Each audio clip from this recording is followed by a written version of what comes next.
Hai Sobat IT, selamat datang di podcast Spark and Sing, Igniting Conversation. Perkenalkan saya Retya sebagai host dan topik kita kali ini sangat menarik yaitu observability di dunia AI dan LLM. Saat ini AI dan LLM semakin terintegrasi ke dalam operasional bisnis. Pemahaman yang mendalam tentang performa keandalan dan perilaku menjadi sangat krusial. Dan disitulah observability ini memainkan peran yang sangat penting.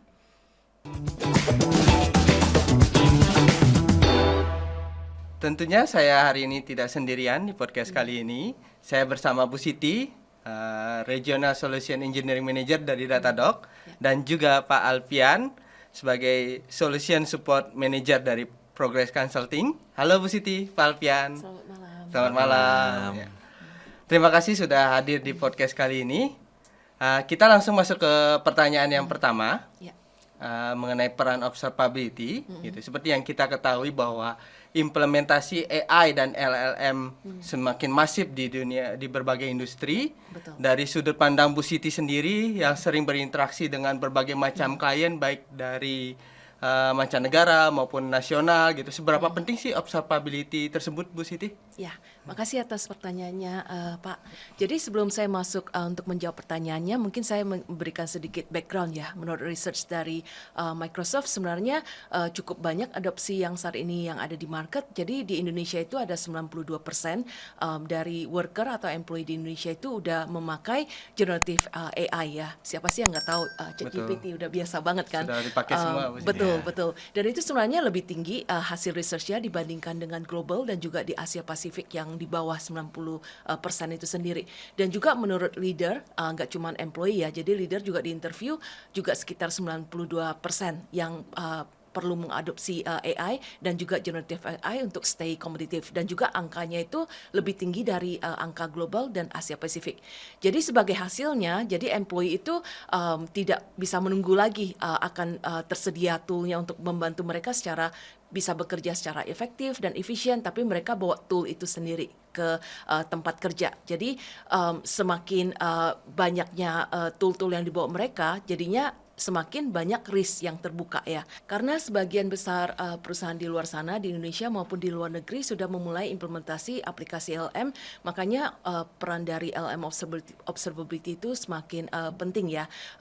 Apalagi setelah melakukan POC atau development dari aplikasi itu, pas mau diimplementasi di production, mereka mesti memastikan aplikasi itu tidak ada drift dari sisi cost, dari latency, dan juga quality dari jawaban yang diberikan, misalnya dari chatbot seperti itu.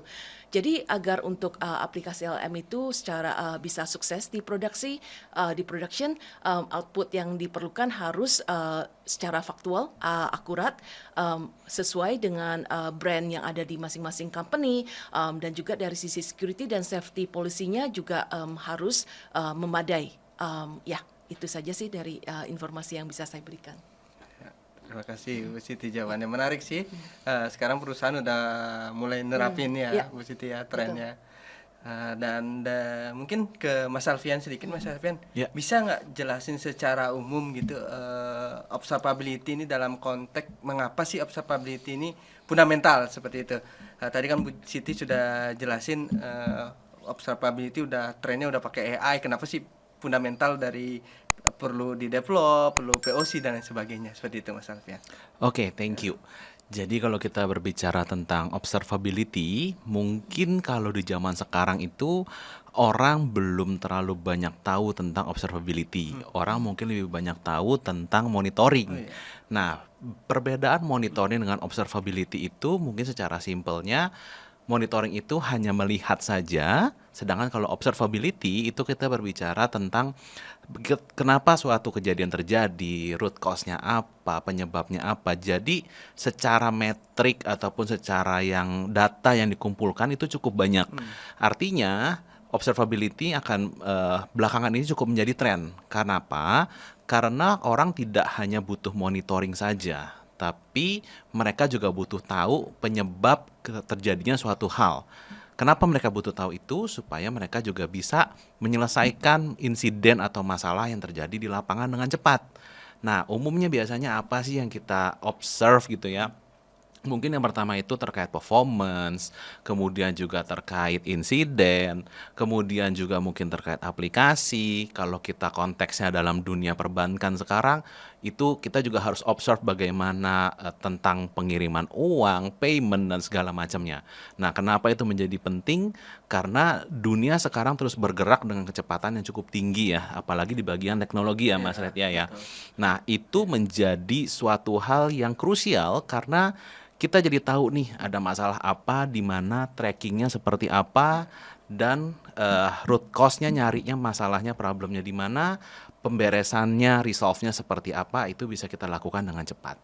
Mungkin itu kurang lebih Mas Retia. Ya, seperti di lapangan kan sering banyak salah kaprah ya Mas Alfian ya. Betul sekali. Monitoring itu apa, observability itu apa, sebenarnya dua hal yang berbeda ya Mas Yes. Alfian ya. Ya.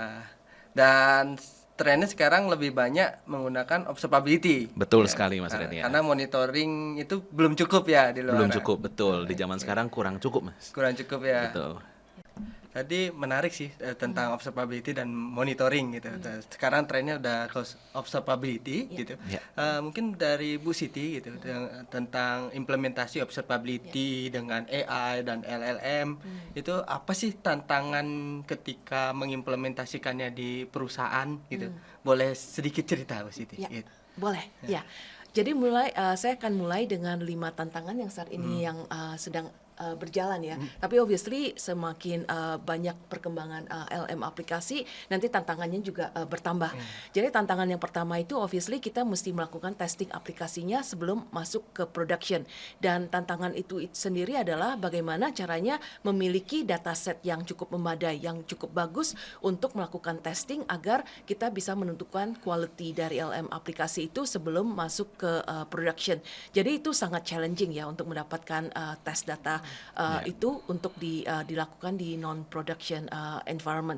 Yang kedua itu adalah dari halusinasi. Kalau teman-teman udah pernah pakai mungkin ChatGPT atau Gemini, kadang-kadang jawabannya itu kurang tepat ya. Nah itu namanya halusinasi.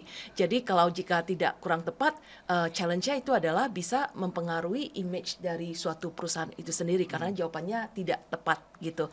Dan obviously yang kedua itu adalah dari sisi quality-nya ya. Kadang-kadang quality-nya bisa aja dia responsnya lambat dan bagaimana caranya kita dengan kompleksitas dari aplikasi tersebut, bagaimana kita caranya bisa melakukan observability dari sisi quality dari respons itu sendiri gitu. Dan berikutnya itu adalah juga susah untuk menentukan dari sumber dari permasalahannya itu ada di mana karena dari proses di belakang LM aplikasi itu sangat kompleks ya. Jadi dia bisa ke database untuk ngambil data untuk enrich dari jawabannya. Nah, itu mesti bisa melakukan observability juga dari bagian mana di call-nya itu yang mengalami masalah atau mengalami kelambatan agar dari sisi developer itu bisa cepat untuk pinpoint permasalahannya itu di mana dan untuk memperbaikinya gitu. Dan berikutnya obviously dari sisi cost ya karena kan dari semua LM aplikasi dia berinteraksi dengan third party model seperti Anthropic. Jadi dari sana juga nggak ada yang gratis. Jadi semua interaksi itu mesti ada biayanya. Jadi bagaimana caranya melakukan balancing antara quality dan juga biaya yang dikeluarkan. Jadi pemrosesannya mesti seefektif mungkin agar biayanya juga bisa efisien mungkin. Nah, yang terakhir itu yang tidak kalah pentingnya itu adalah di bagian security. Nah, itu penting banget karena dari LLM aplikasi itu adalah interface langsung dengan end user, dan behavior dari end user kan susah kan kontrolnya. Dan bagaimana sekarang itu sudah banyak security attack yang melakukan jailbreaking yang untuk masuk ke belakangnya si aplikasi LLM untuk pencurian data. Nah, dari sana bagaimana caranya kita mengamankan, dan juga dari LLM aplikasi itu berinteraksi dengan MCP server ya di belakang layar. Nah, bagaimana caranya infrastruktur yang mensupport dari aplikasi LLM itu bisa diamankan untuk memastikan bahwa tidak ada celah-celah yang bisa masuk dari luar. Apakah ada akses yang kelebihan sehingga bisa diekspos untuk masuk ke server di belakang aplikasi LLM itu dan sebagainya. Jadi itu hal-hal yang paling challenging untuk saat ini di bagian aplikasi LLM. Menarik banget Ibu Siti, tantangannya lumayan banyak Ibu Siti ya. Baik Cukup dari banyak. sisi data, dari gimana kita dapat memproses data itu supaya nggak halusinasi itu si modelnya. Habis itu masalah cost juga Bu Siti ya. Karena model sendiri nggak ada yang gratis ya, seperti Bu Betul. Siti bilang. Kan semuanya harus bayar, gimana kita seimbangkan antara cost dengan efisiensinya. Dan tantangan besarnya tadi juga menarik di security Bu Siti ya. Betul. Di security karena sekarang serangan bisa ditempel di modelnya gitu ya. Betul. Ya. Banyak banget sih tantangannya benar. seperti itu. Ya. Nah, kalau dari Mas Alfian sendiri, Ya. tadi kan menarik itu tentang halusinasi dan data drip gitu. Dari Mas Alfian bisa cerita sedikit nggak tentang tantangan tersebut seperti itu, Mas Alfian? Oke, tentang halusinasi ya. Tadi sudah di-mention juga sama Ibu Siti bahwa halusinasi itu kita berbicara konteksnya tentang AI, biasanya kadang respon dari AI tersebut kurang tepat gitu ya. Dan itu biasanya kita sebutnya halusinasi. Dan juga tadi ada data drift Ya, ya. betul. Nah, sebenarnya kalau kita mau berbicara tentang halusinasi ataupun data drift, sebenarnya itu kita relate ke dasar ataupun konteks dari AI itu sendiri ya. AI itu kan semacam machine learning ya, artificial intelligence yang memang dia merespon berdasarkan behavior ataupun berdasarkan sebuah data ya. Mungkin kita bisa istilahkan sekarang itu big data atau ya mungkin data yang tersebar sekarang sangat banyak. Nah, di zaman modern sekarang rasanya tidak ada orang yang tidak punya sosial media. Betul. Ya, semua sekarang orang sudah punya account sosial media dan juga sudah punya email ya semua. Nah, itu semua menjadi basis data dalam pengambilan respon ataupun jawaban dari AI tersebut. Nah, terkadang karena saking banyaknya data saat ini, AI mungkin agak sedikit kebingungan tentang keyword atau konteks yang ditanyakan oleh konsumen nih. Dalam hal ini mungkin kita gitu ya. Nah, jadi kalau dibilang tanggapan saya terhadap halusinasi itu memang saat ini masih cukup banyak terjadi ya Mas Retnya ya. Karena sekarang kita lagi bisa dibilang percepatan teknologi, di mana semuanya serba cepat. Zaman dulu mungkin nggak ada tuh yang namanya cloud, zaman dulu tuh nggak ada istilah scale up gitu ya mungkin ya. Sekarang itu menjadi suatu hal yang lumrah gitu. Artinya banyak sekali perkembangan data dan setiap hari itu perkembangannya sangat banyak gitu ya. Artinya dari sisi AI juga semakin dituntut untuk bisa lebih pintar dalam memilah-milah keyword yang diberikan dan tentu saja memilah-milah jawaban yang harus diberikan untuk menghindari halusinasi ataupun data drift ini Mas Red ya. Oke, berarti kalau kebanyakan data salah juga, kurang data salah juga Mas Alfian ya. Saat ini bisa dibilang begitu Iya. Mas Red ya. Kalau nggak ada data, modelnya nggak bisa kasih jawaban yang sesuai. Betul. Kebanyakan data, kadang dia juga jadi halusinasi, malah Betul. jawabannya kurang cocok buat kita, Mas Betul. Alfian ya. Tapi dalam hal ini juga menarik Mas Red ya, karena terkadang perusahaan-perusahaan di Indonesia ya itu banyak sekali minta ini dicatat, itu dicatat, ini dicatat, itu dicatat. Tapi at the end itu semua tidak dikelola dengan baik. Jadi dalam tanda kutip ya banyak data sampah yang tersimpan dan itu ujung-ujungnya memakan storage tambahan dan ujung-ujungnya ke cost gitu ya. Tadi sudah di-mention juga, zaman sekarang nggak ada yang gratis Mas. Betul ya Mas Ratnya, Bu Siti ya. Semua harus bayar gitu. Jadi terkadang perusahaan atau company gitu ya harus pintar-pintar memilih nih mana data yang memang diperlukan, mana yang tidak. Karena ujung-ujungnya itu larinya ke cost efisiensi. Gitu sih Mas Red ya. Ya, tadi kan kita sudah ngobrolin tentang challenge gitu kan. Ya. Nah, kalau di luaran pasti kan dituntut untuk best practice-nya apa sih ini? Nerapin observability pakai AI itu seperti apa gitu. Mungkin dari Bu Siti gitu, boleh nggak cerita sedikit atau dijelaskan ke kita gitu best practice untuk menerapkan observability dengan AI dan LLM itu seperti apa sih Bu? Gitu Ya. langkah-langkahnya dan sebagainya seperti itu Bu. Ya, ya, jawaban saya itu akan berhubungan dengan challenges yang tadi saya sampaikan earlier ya. Jadi ada 3 hal secara umum. Yang pertama itu adalah bagaimana kita caranya untuk melakukan experimentation, untuk ngetes sebelum masuk ke production. Jadi experimentation itu dengan menggunakan dataset yang dari production yang akurat, yang detail itu sangat penting sekali. Karena kan di luar sana banyak sekali data-data model. Nah, mana nih data model yang paling cocok untuk pertanyaan tertentu. Nah, itu dari teman-teman developer itu perlu melakukan testing terhadap dataset yang didapat dari production itu sendiri dan coba dites dengan model yang A. Nah, apakah hasilnya cukup bagus? Kalau misalnya kurang bagus, oke, coba dengan model yang B. Jadi dia mesti melakukan testing dengan beberapa dengan data model itu sampai menemukan data model yang sesuai sebelum ditaruh di production, karena itu bisa mempengaruhi pengalaman dari user itu sendiri. Nah, yang kedua itu setelah di production, obviously walaupun selama testing juga perlu ada tool ya untuk melakukan monitoring apakah dari quality-nya itu cukup bagus. Nah, apalagi udah di production ya, kalau udah masuk ke production itu lebih penting lagi karena kan user experience itu sebenarnya penting sekali.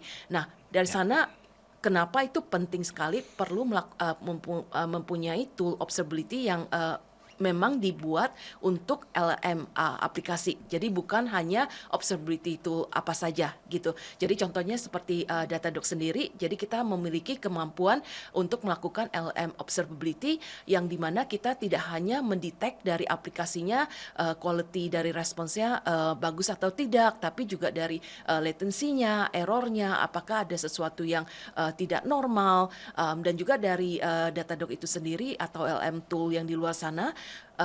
LM observability tool di luar sana sebenarnya dia ada kemampuan memakai LM as the judge. Jadi LM itu dipakai untuk ngejudge jawaban dari LM itu sendiri. Jadi ya, jadi aplikasinya itu udah lumayan umum ya. Jadinya itu sesuatu yang mesti dipertimbangkan untuk memilih tool observability di luar sana. Dan yang ketiga tidak kalah pentingnya obviously dari sisi security dan keamanan dari aplikasi itu sendiri. Karena seperti yang saya sampaikan sebelumnya di challenges itu attack itu bisa masuk dari mana saja dan ini user behavior itu tidak bisa dikontrol dan itu bisa dimanipulasi ya. Jadi kita dari attacker itu bisa memanipulasi pertanyaan yang diberikan ke chatbot misalnya. Nah, dari sana bisa ketipu tuh si chatbotnya. Dia bisa ngambil data di back end-nya dan kasih tahu sensitif data ke si attacker itu sendiri. Jadi itu sangat-sangat bahaya. Jadi bagaimana caranya dari observability tool itu sendiri bisa melakukan observasi dari pertanyaan-pertanyaan yang dilemparkan ke chatbot itu sendiri misalnya, dan juga dari infrastruktur yang mensupport dari aplikasi LM itu perlu dilakukan proteksi dari level infrastrukturnya, dari level aplikasinya, dan kalau misalnya jalan di cloud seperti apa posture dari compliance itu sendiri. Jadi banyak sekali hal-hal yang mesti dipikirkan dari sisi security itu sendiri. Ya. Oke, tadi sedikit menarik sih Bu Siti. Berarti kalau di Datadog sendiri gitu, salah satu tuh observability gitu. Jadi dia punya model judge gitu Bu Siti ya? Ya, betul. Oke. Ya. Jadi kita bikin LM aplikasi as a judge yang melakukan judgment ini quality dari jawaban dari LM aplikasi itu sesuai nggak dengan quality-nya. Jadi kita ada benchmark-nya itu sendiri juga. Oh, berarti ada scoring-nya juga ya, nanti betul, muncul. ada scoring-nya. Oke. Ya. Apakah ada negative sentiment, apakah ada toxicity. Nah, itu semuanya dilakukan measurement. Oke, menarik. Betul. Dan itu semua sudah otomatis ya, Ya, ada di betul. dalam Datadog gitu ya Bu Siti ya. Ya, betul. Jadi tidak harus melakukan codingan terpisah atau scripting atau pilih-pilih data model. Nah, itu semuanya udah built-in, tinggal dipakai saja. Tinggal dipakai Gitu. langsung bisa ngejudge. betul. Oke, menarik. Ya. Ya. Jadi dari tadi best practice dan langkah-langkah yang diceritakan Bu Siti kan kita pasti butuh measure gitu Ya, kan, measure betul. untuk mengukur.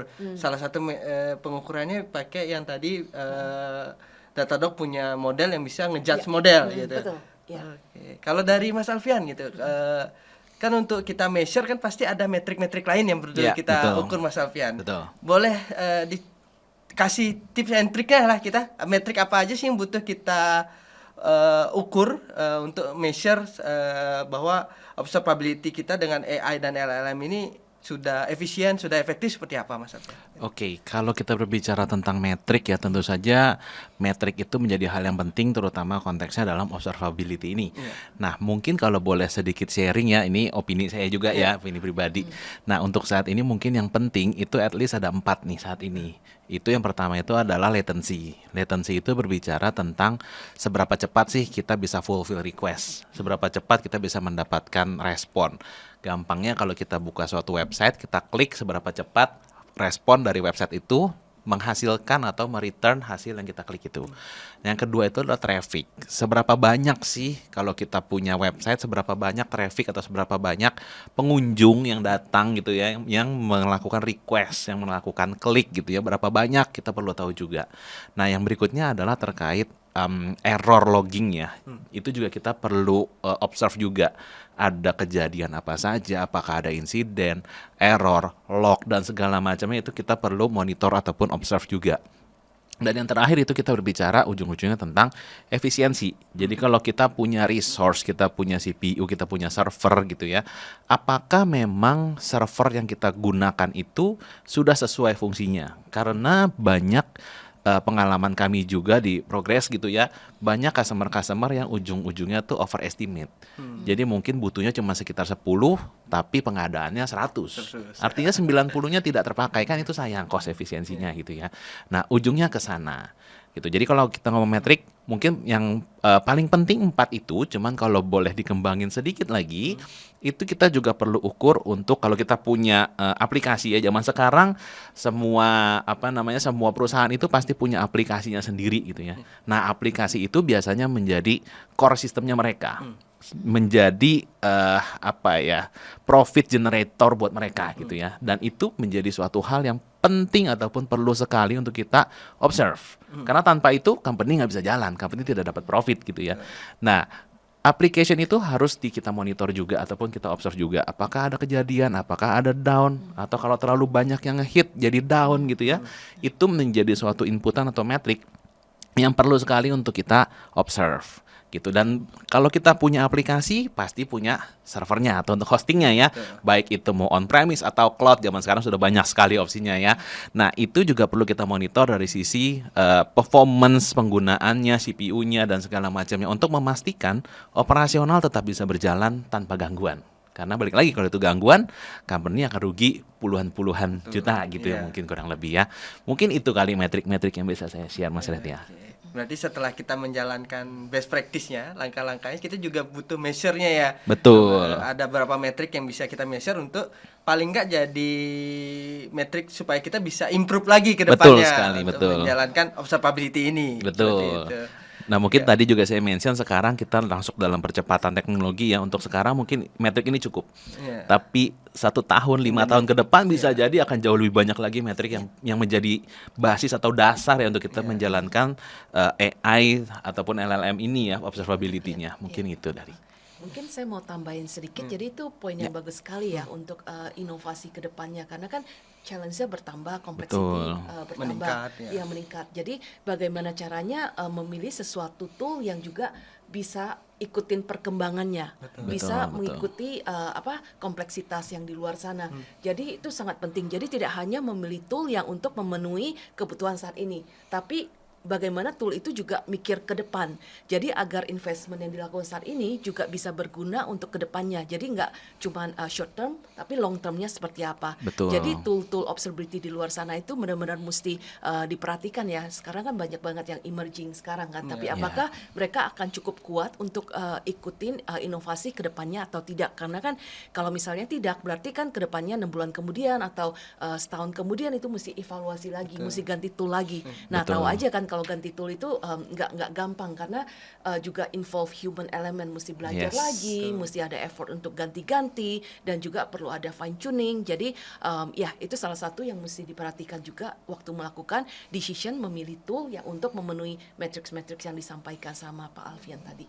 Iya. Oke, mungkin kalau sedikit mau tambahin, kalau saya nggak salah juga, Datadog itu udah cukup komplit ya, Ya, Bu Siti ya. betul. Jadi Ya. zaman sekarang itu banyak company-company yang modelnya masih toolsnya tuh masih scatter Ya. atau istilahnya masih silo gitu ya, Ya. masing-masing punya Tools toolsnya sendiri, sendiri ya. gitu. Nah, at the Ya. end untuk monitor masing-masing itu pakai untuk observe masing-masing itu pakai tools masing-masing gitu ya.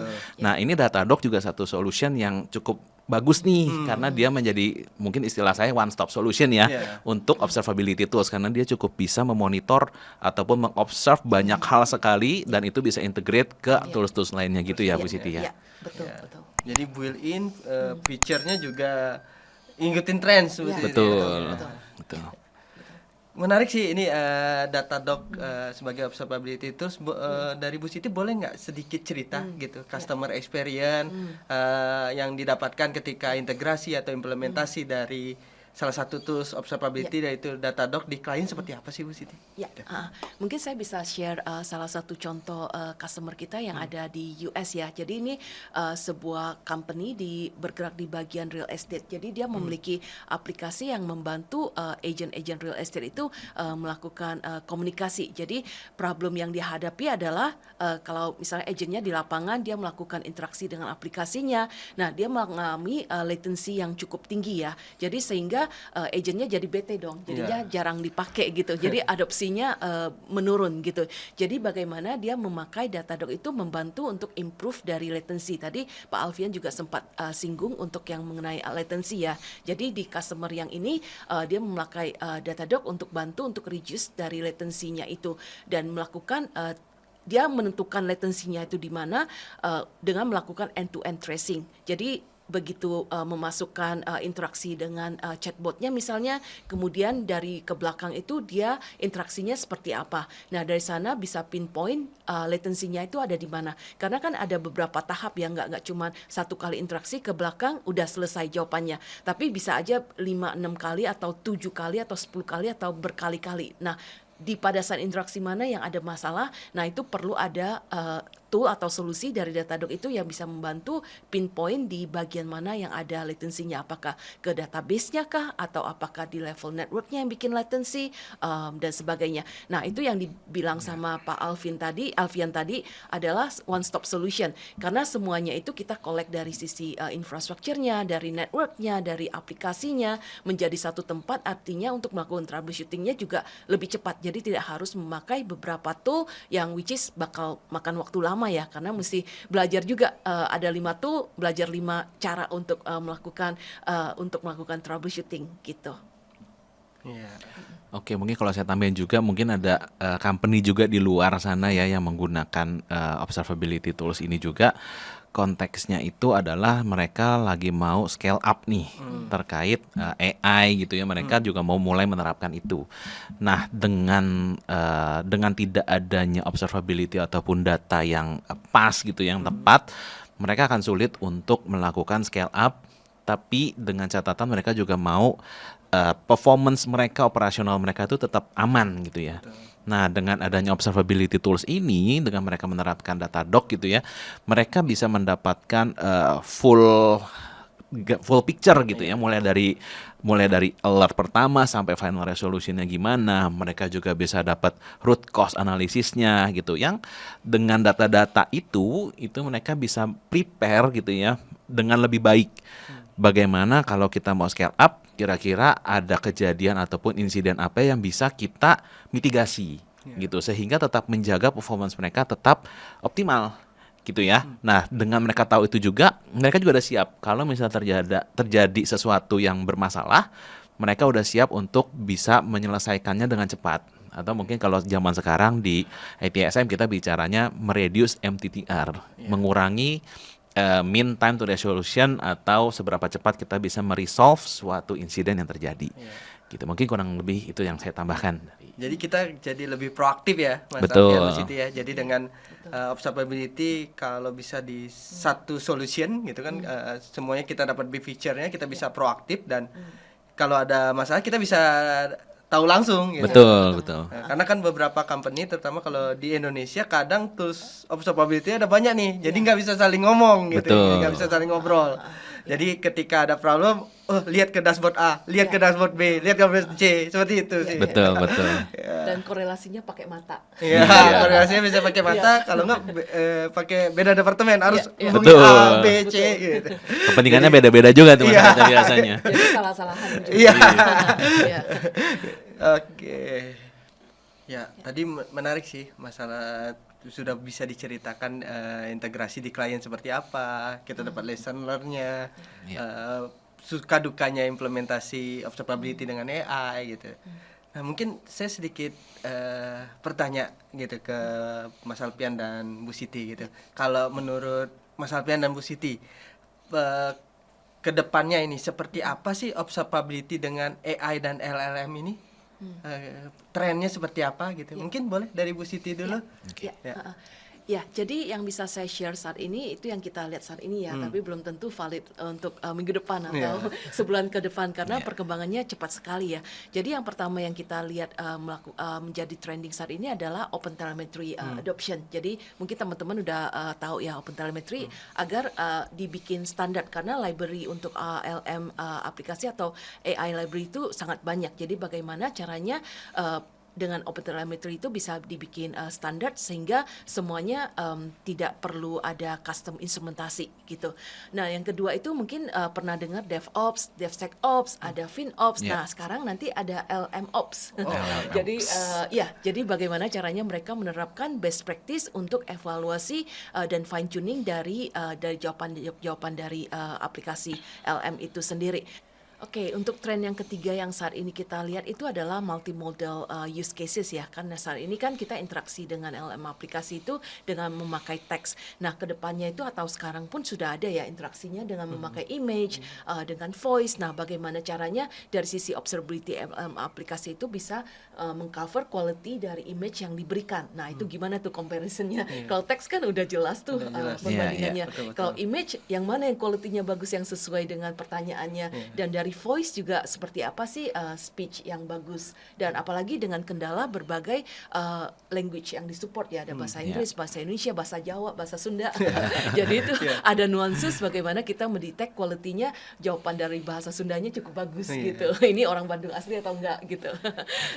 Jadi itu beberapa tren yang kita observe saat ini yang obviously tetap berkembang ya. Sangat pesat. Oke, mungkin kalau dari sudut pandang saya ya ini balik lagi ini subjektivitas atau prediksi saya ke depannya gitu ya. Tadi juga sudah dimention sama Bu Siti bahwa sekarang nanti akan ada LLM Ops gitu ya. Zaman sekarang mungkin orang yang atau company yang menerapkan LLM itu atau observability terkait dengan LLM itu masih cukup golongan minoritas gitu ya. Kedepannya itu akan menjadi suatu hal yang wajib ada gitu ya. Karena nggak bisa dipungkiri sekarang AI terus berkembang mulai diterapkan di 1, 2, 3 bahkan 100 ribuan organisasi gitu ya. Ini menjadi suatu hal yang wajib ada. Kenapa kalau enggak AI-nya akan kalah kualitasnya gitu ya. Contoh kalau kita rekrut orang, kualitas orangnya akan kalah dibanding yang sudah menerapkan LLM ini gitu ya. Nah, yang kedua mungkin terkait istilah saya itu adalah self autonomy. Jadi bisa juga ada yang menerapkan AI itu ke depannya untuk otomatis menerapkan perbaikan atau resolusi secara mandiri. Gitu. Jadi begitu ada di observe ada anomali gitu ya, untuk mendetek anomali aja itu suatu hal yang cukup sulit zaman sekarang ya. Tapi ke depan saya cukup yakin anomali itu bisa dideteksi dengan mudah ya, dengan semua ada tren data-data yang udah ada di dunia saat ini itu bisa kedetek dan otomatis nanti bisa langsung take action untuk memperbaiki anomali itu gitu. Dan saya juga mungkin kalau kita relate ke industri ya, zaman sekarang orang semua pasti nyarinya mau sehat ya. Industri yang lagi naik ataupun dan tidak pernah mati saat ini saya bisa bilang itu kesehatan. Mungkin nanti ke depannya observability AI dan LLM ini bisa digunakan juga untuk konsultasi mandiri nih, Iya. gitu ya. Zaman sekarang mungkin udah banyak produk-produk ataupun aplikasi yang kita bisa telekonsultasi gitu ya. Zaman nanti ke depannya mungkin telekonsultasi ataupun racikan obat semua segala macam sudah bisa langsung diberikan secara otomatis. Kita tinggal tebus resep aja, dikirim langsung ke rumah tanpa ada orang satu officer ataupun manusia lagi gitu ke depannya ya. Mungkin dari saya kurang lebih sudut pandangnya ke depannya akan lebih ke sana Mas Red ya, Bu Siti. Menarik ya, jadi makin berkembang ya. Betul. Dengan seperti kita tahu, mungkin 2023 kita nggak kenal nih apa ini AI, apa ini LLM. 2025 siapa sih yang nggak pakai AI dan LLM Iya, gitu. betul. Cepat banget gitu, dalam 2 tahun ini udah kerasa dunia berubah. Jadi sebelumnya kita kerjakan sendiri, sampai saya sendiri pengalaman pakai ChatGPT lah, pakai Copilot, keadaannya tuh sangat membantu manusia gitu. Betul. Apalagi kalau ke depannya kan pasti kita butuh improvement gitu. Iya, betul. Kalau untuk masalah trennya, banyak juga yang skeptis tentang AI dan LLM ini, tentang data privasinya itu. Mungkin bisa tanggapan dari Bu Siti dan Mas Alfian gitu. Oke, mungkin Bu Siti silakan duluan. Dari data privacy itu sangat penting ya. Obviously kita juga punya data privacy seperti tanggal lahir, alamat, itu kan semuanya tidak boleh terekspos ke siapa saja ya. Jadi mesti limited akses lah. Nah, itu perannya observability itu sangat penting. Karena kan kalau kita tidak tahu jawaban yang diberikan sama si AI itu ada mengandung sensitif informasi, itu bisa terbongkar kemana-mana gitu. Jadi bagaimana caranya bisa memiliki tool yang tepat untuk bisa mengcover dari sisi security-nya, bisa mendetek jawaban dari si AI itu apakah ada nuances yang mengandung sensitif data, dan bagaimana caranya data yang sensitif itu bisa dimasking pada saat masuk ke tool observability itu sendiri. Karena kan percuma dong kalau kita bisa melihat data-data sensitif, dan bagaimana caranya kita bisa ngitung scoringnya dari safety-nya tanpa harus mengekspos data sensitif itu. Jadi itu hal-hal yang sangat penting yang perlu diperhatikan. Yang tadi contohnya di bidang kesehatan ya. Kalau misalnya kebayang nggak sih kalau misalnya ada prompt injection yang mengubah resep obat. Itu bisa bahaya banget. Jadi itu makanya penting sekali ya untuk protect data-data yang diambil sama si AI itu dari database kah atau dari sumber data yang lain yang ada di back end, itu mesti benar-benar diproteksi.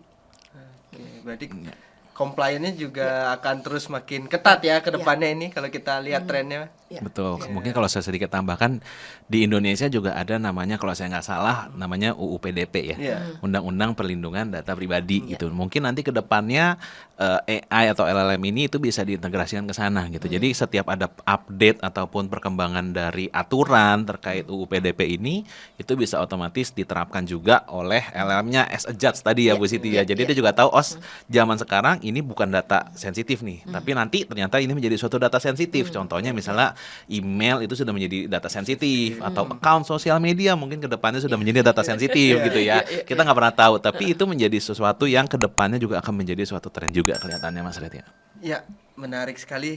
Tadi kita udah bicara tentang penerapan observability dengan AI, habis itu kita bicara challenge, bicara best practice, sampai kita juga bicara tentang trendsnya ke depannya. Menarik banget. Tadi yang disampaikan, saya jadi mind blowing gitu. Kalau bisa kayak gitu, menarik banget gitu. Kita sebagai penggunanya jadi terbantu banget gitu. Jadi jawaban dari Bu Siti dan Mas Alfian sangat powerful banget.